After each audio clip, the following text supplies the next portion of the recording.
Imagine a world transformed by the power of giving, where every act of kindness sparks another.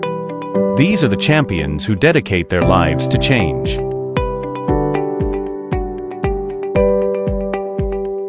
Together, they are paying it forward.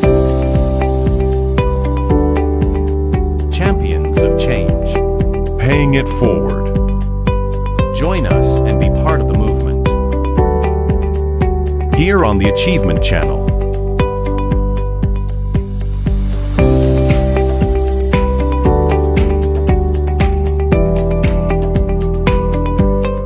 Hello and welcome to Champions of Change on the Achievement Channel. I am Pamela Egbo and I'm broadcasting live from the School of Eloquence in Lagos. Here, we shine a light on those making a real difference in the world. Today, we are excited to spotlight the Bethesda Child Support Foundation, founded by Nkoyo Rapu in 2001. They work to transform the lives of vulnerable children in underserved communities through access to free education and community empowerment. I'll be speaking to their ED, Ogechi Ofurum, about the mission to create opportunities for children from underserved backgrounds, helping them to break the cycle of poverty through education, mentorship, and support. Welcome to Champions of Change, Oge. It's great to have you here. Thank you. I'm happy to be here.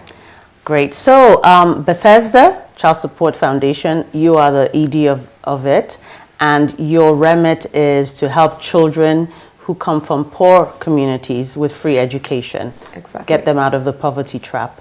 Tell us how your work in the last 23 years has impacted on the communities that you serve. Thank you so much for that question.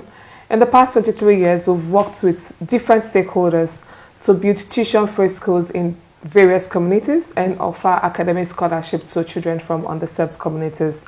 We've not done this alone as an organization, but we've worked with various individuals, as I mentioned earlier, and the impact has been tremendous. For instance, we'll have testimonies of children that, before now, they never had graduates in their families, and now they are graduates in those families. We've been able to, it's been a tool for poverty alleviation because most of them beyond graduating are now becoming economically empowered, so they are able to change the narratives of their families and their societies. There's also another way we've also empowered the communities by providing jobs for our teachers, because most of the teachers are people within those communities, and crime rates in those communities are also reduced because, for instance, instead they are now engaged in academic activities rather than roaming on the streets. So from different angles, there have been a lot of benefits in setting up schools in slums and poor communities, from poverty alleviation to economic empowerment to social development to reduction of crime rates. So yes, we've done a lot in this past 23 years. Fantastic. So tell us about the school that you guys inaugurated this year. And I want you to speak to particularly about youth unemployment, because that's a big issue in Nigeria. I think the statistic is over 34% of our youth right now in Nigeria are unemployed. So what is the game plan in terms of how, when people leave Bethesda schools, is there a plan to help them further? Okay, so we actually inaugurated three schools actually this year. Okay. One is a literacy center through our She Reads initiative, where we tend to empower girls or women, out-of-school women, with the ability to read and write. That initiative is done in partnership with Access Bank. Then the second school we inaugurated this year. Okay, so that school is in Ondo State. Ojumole community is an isolated community across the river in Ondo State. The second initiative is we've been able to set up a school at Ekong in Cross River State, a secondary school. It's a neighborhood where, prior to this time, they didn't have a secondary school. Wow. So we just initiated, or rather set up that for them. The third initiative is our digital school, which we just did. I think that's about 3-4 weeks ago. And I think that digital school actually addresses your question, because we realized that most of our beneficiaries after secondary school, due to economic reasons, they are not able to further their education to the university. In fact, when we did our research, we realized that just about 10% of our graduates are able, secondary school graduates are able to make it to the higher institution because of economic reasons. Not all sponsors are willing to go beyond secondary school.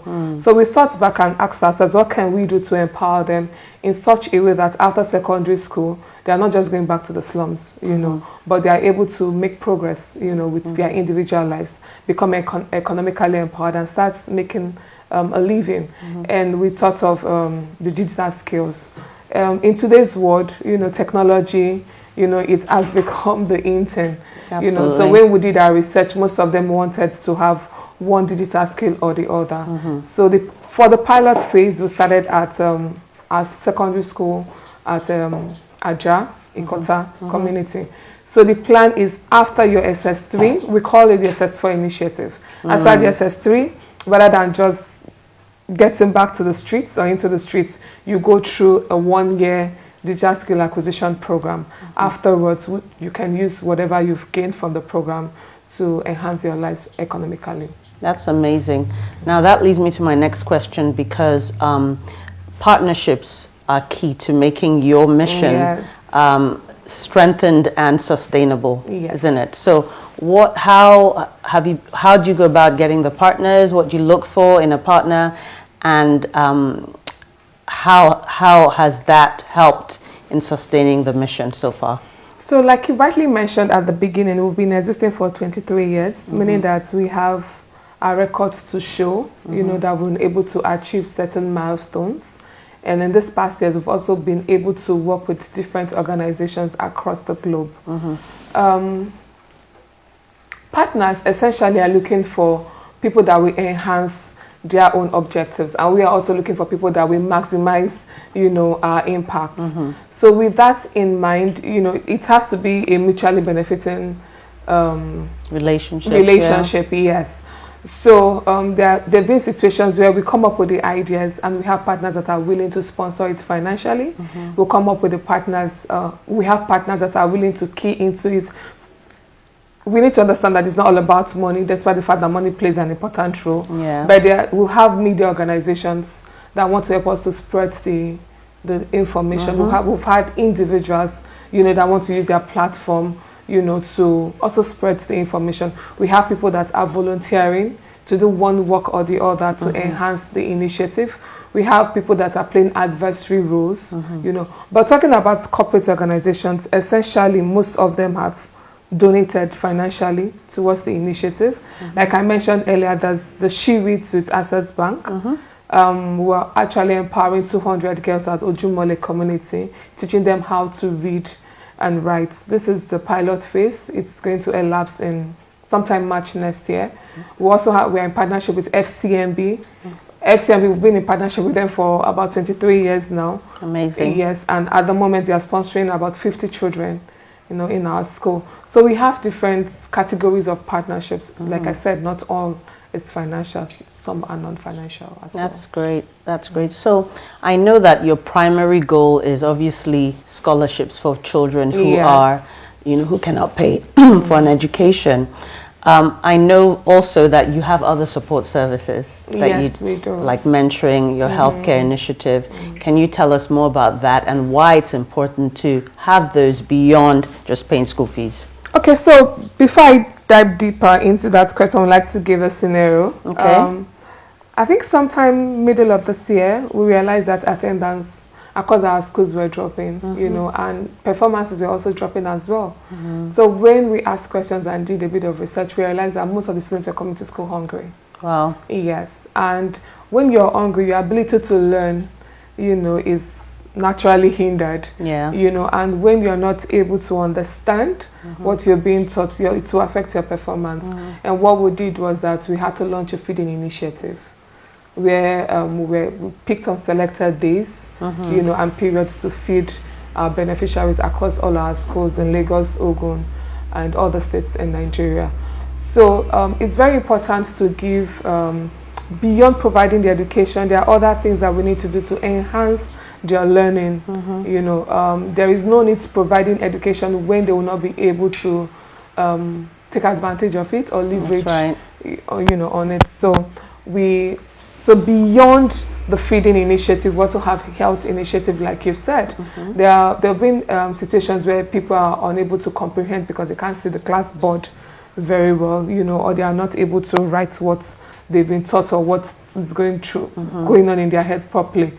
So have health initiative where we've been able to screen the student, provide medical lenses for them. There are other mentorship, putting in perspective their background. They come to school with a lot of baggages, So we need to help them to onboarding those baggages and talk to them about being whole, and all that. So it's a holistic process beyond the education, beyond provision of education. I love that. I think it's really important to have that holistic process, because we're a whole human being, and it's not just about education. Exactly. You want to have people who leave your school being well-rounded and robust and ready for the challenges that they're going to face once they leave. So that's fantastic. So we'll take a quick break right now, and we'll continue this amazing conversation with Oge when we're back. Champions of change. Paying it forward. Join us and be part of the movement. Do you feel terrified when speaking before a group? Are you stressed when asked to present? Do you forget your points? Are you shy and need confidence? How do you give a speech with polish? Learn how at the School of Eloquence, the home of public speaking. Attend our 2-day practical training in public speaking. Call 0802-303-2066 or log on to schoolofeloquence.org. School of Eloquence, teaching the world to speak. What does it mean to give back to society? It's a question that resonates deep within us, a call to action, a reminder of our shared humanity. In a world that often asks, what can I get? Those who give back stand out, shining a light on the beauty of generosity and the power of paying it forward. Hello, we are live here at CVL Leadership Tributes Colloquium 68th edition with the theme Unlocking Indigenous Pharmaceutical Potentials, Policy Solutions for Growth. We are here to ask a very important question, which is, what does it mean to give back to the society? Sit back and listen to what people have to say.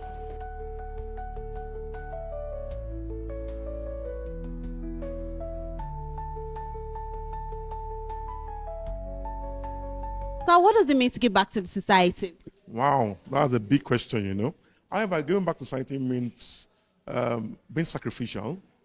Understand? Your ability to be able to take out of not even your abundance now, but the little you have and impact society. Could be your finances, could be your talent, could be your time, could be any resources. And you put it towards improving humanity, making things better, you understand? So it comes from a perspective of empathy, putting yourself in the shoes of other people, you understand? Feeling what they feel, you understand? Thinking what they think, you understand? Not assumption now, but actually reality, being in the other person's show. You get my point now. And when you are considerate of that and you want to help solve problems in society, you want to help reduce the challenges, you want to provide solutions to challenges, then I believe you are giving back to society.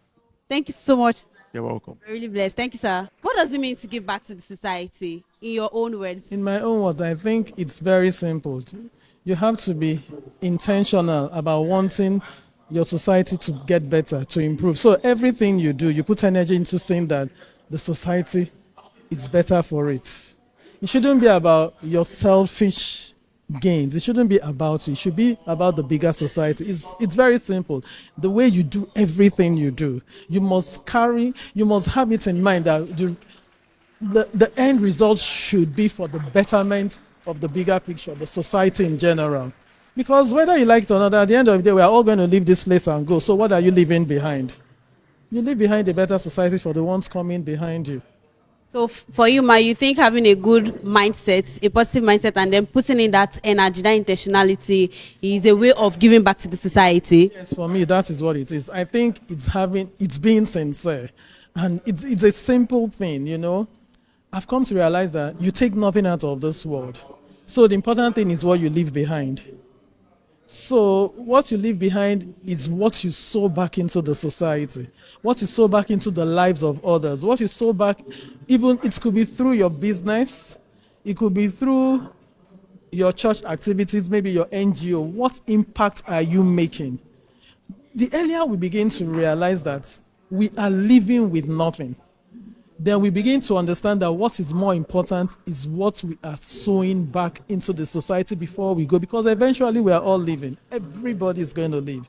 So acquiring the whole world for yourself makes no sense, because you're not going to live with any of it. Thank you so much. You're welcome. What does it mean to give back to the society, sir?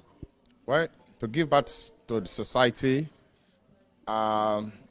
is far beyond your physical resources. There's so many things you can give back. You can give back your part of your ideas. What took you to where you are? How you are able to arrive at whatever level you have found yourself, when we talk about success especially. So giving back to the society means being able to inspire the society at large to be able to come up to the level that you have found yourself, either through your philosophy, your aspirations, and also hard work. So, and like I said, it's a whole lot of things. So you can also give resources back to the society. We cannot discountenance that. So whatever you have acquired in skills, in knowledge, in resources, you can always give back to the society, and that can greatly motivate or inspire the society at large. So making more champions after you. That's very good. Thank you, sir. Thank you. Thank you, sir. So you have it there. You've heard the different definitions of what it means to give back to the society, and we are sure you've been motivated to give back to the society in whatever capacity you can. Till next time we meet, we remain the Achievement Channel. Goodbye. Giving back is more than charity. It's empowerment. It's about creating opportunities, fostering hope, and building a legacy that endures. When we give, we don't just change lives, we transform communities.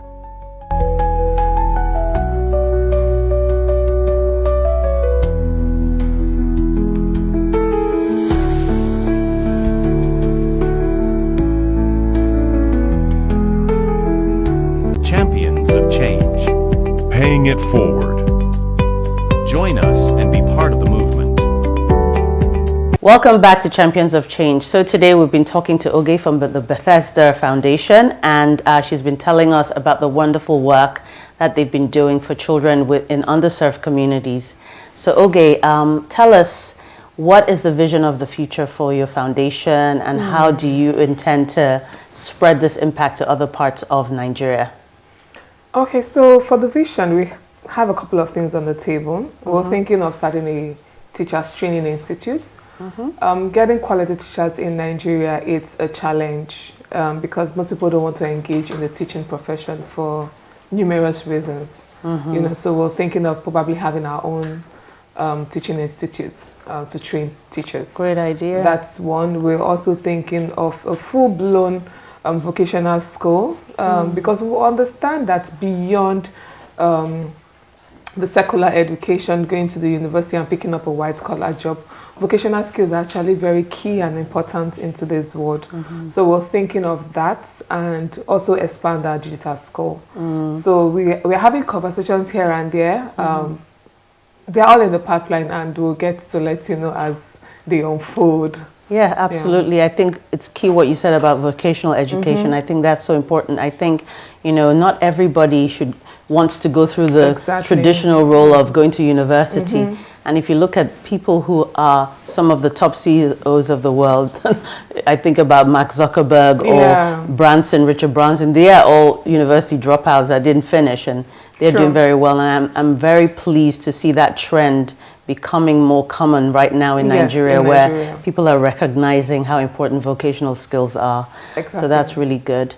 Thank you. So finally, I want you to basically talk to our viewers and tell us how we can get involved with your wonderful work for people who want to either donate or volunteer, get involved with what you do. Okay, so like my founder would say, this is our season of expansion. Prior to this moment, we've just been in Lagos and Ogun states, but in recent times we've expanded to Ogun states. We have a literacy center at Ogun State. We have a secondary school at Cross River State. There's a school at Akwa Ibom coming up in January, and there's also a literacy center coming up in January too in the Warri Delta states. So yes, we're soliciting for support, and it can come in numerous ways. We're soliciting for volunteers. We're soliciting for people that would want to give their time. We're soliciting for people that want to give non-financially in terms of books, stationaries. We're also soliciting for financial support from corporate organizations and from individuals. So if you're touched by this and you want to be a part of this initiative and join us to make an impact, you can call me on 0811 755 1554. My name is Ogechi Offerum. Fantastic, Oge. Thank you so much. Thank you too. Great. So it's been a great program today. Like Oge said, we will put all their details on our channel, all the links to their website and contacts for you to get involved if you want to donate or become part of their volunteering team. Thank you so much, Oge. Thank you for having me. Wonderful.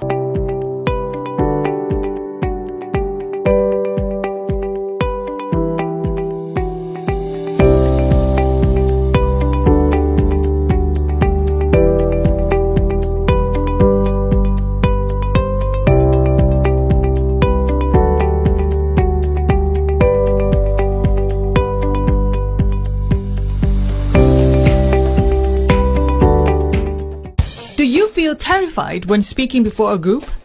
Are you stressed when asked to present? Do you forget your points? Are you shy and need confidence? How do you give a speech with polish? Learn how at the School of Eloquence, The home of public speaking. Attend our 2-day practical training in public speaking. Call 0802 303 2066 or log on to schoolofeloquence.org. School of Eloquence, teaching the world to speak.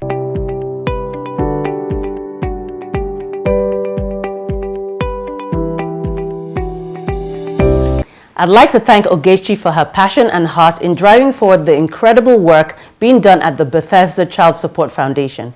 We hope today's conversation has inspired you as much as it has inspired us. I'm Pamela Egbo, and it's been an absolute pleasure bringing you this episode live from the School of Eloquence in Lagos. Till next time, bye for now.